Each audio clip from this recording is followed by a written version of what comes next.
Headlines brought to you by Chitale बंधू.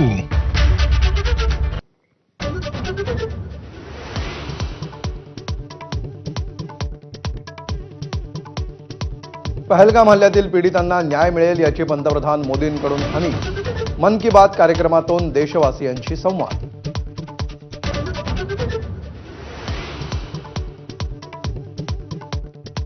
अरबी समुद्रात भारतीय नौदलाकडून जोरदार युद्धसराव. क्षेपणास्त्र भेदी यंत्रणेच्या चाचण्या. पाकिस्तानची उडाली भंबेरी.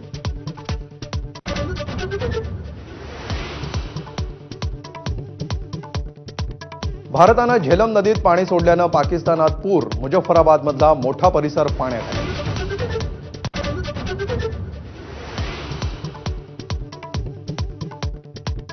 सीडीएस अनिल चौहानांनी घेतली संरक्षण मंत्री राजनाथ सिंह यांची भेट. पहलगाममधील दहशतवादी हल्ल्याच्या पार्श्वभूमीवर कार्यवाहीच्या रणनीतीवर चर्चेची शक्यता.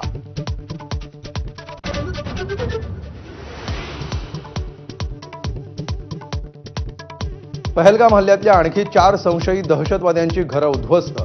कारवाई करण्यात आलेल्या घरांचा आकडा 9 वर.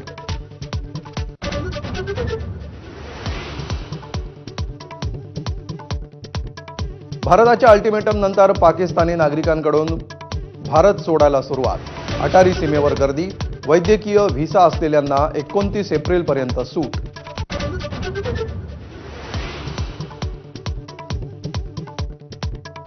पाकिस्तानचा महाराष्ट्रात आलेला एकही नागरिक बेपत्ता नाही. मुख्यमंत्री देवेंद्र फडणवीसांचं स्पष्टीकरण.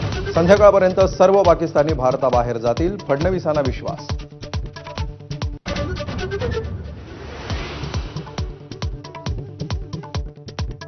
कोण म्हणालं लाडक्या बहिणींना 2100 रुपयांचा हप्ता देणार.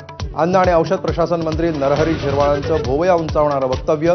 महायुतीच्याच आश्वासनाचा झिरवाळांना विसर.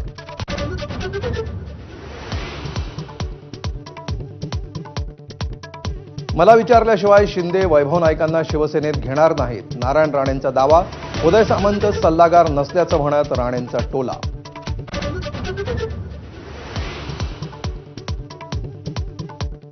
गृहमंत्री देवेंद्र फडणवीसांपेक्षा कोणीही मोठं नाही हे खात्यातल्या लोकांनी विसरू नये. हरणे दगडफेक प्रकरणावरून नितेश राणेंचा योगेश कदमांना इशारा. मला शहाणपणा शिकवण्याची गरज नाही. योगेश कदमांचं प्रत्युत्तर.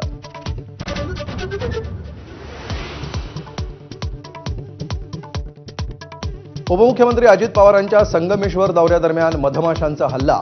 मधमाशांच्या हल्ल्यामध्ये पोलीस आणि कर्मचारी जखमी.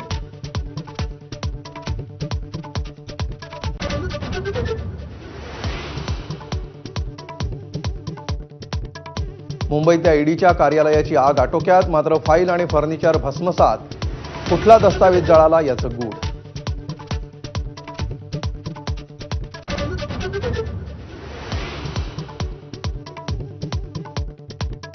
जळगावात ऑनर किलिंगची घटना. चोपड्यामध्ये प्रेमविवाह केल्याच्या रागातून वडिलांचा मुलगी आणि जावयावर गोळीबार.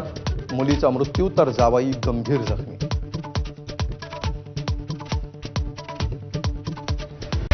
Headlines brought to you by Chitale बंधू.